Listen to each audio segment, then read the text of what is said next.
Ang kapal naman ng Tesla. Kapal ng Tesla nitong bagong spokesperson ni Tambi.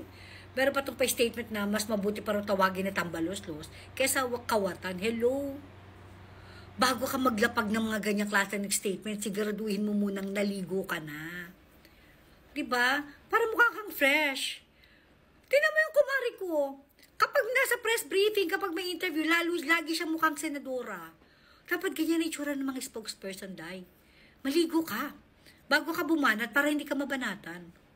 At saka iko-correct lang kita. Mas gusto mong tambaloslos kaysa kawatan. Hindi ba mas okay kung tambaloslos na kawatan? Diba? It's a perfect combination. Diba?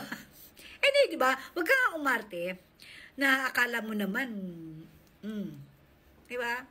Umarte ka nang naayon sa iyong itsura. Ganon yan, Day. Again this is just a friendly advice. Maligo ka muna. Para sorry for the word, pero yun na lang sabihin ko, maligo ka muna. Gayahin mo yung kumari ko, kapag nasa press briefing or may interview siya, lagi siyang mukhang senadora. Ganun ang atake.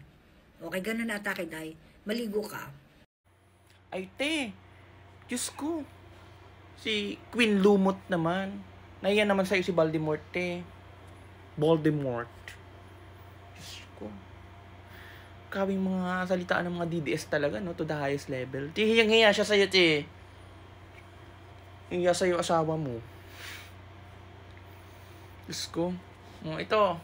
Diba? Perfect. Nakakapikon ka eh. Inaano mo pa yung bagong spokesperson kasi si Attorney Princess Abante, anak ni Kong Abante. Ngayon, parang sinasabihan niya na dugyot. Parang ganun yung gusto mong sabihin eh. O yun talaga yung gusto mong sabihin. Ime-eme ka pa. Diyos ko, te, ang filter mo talagang max to the highest level.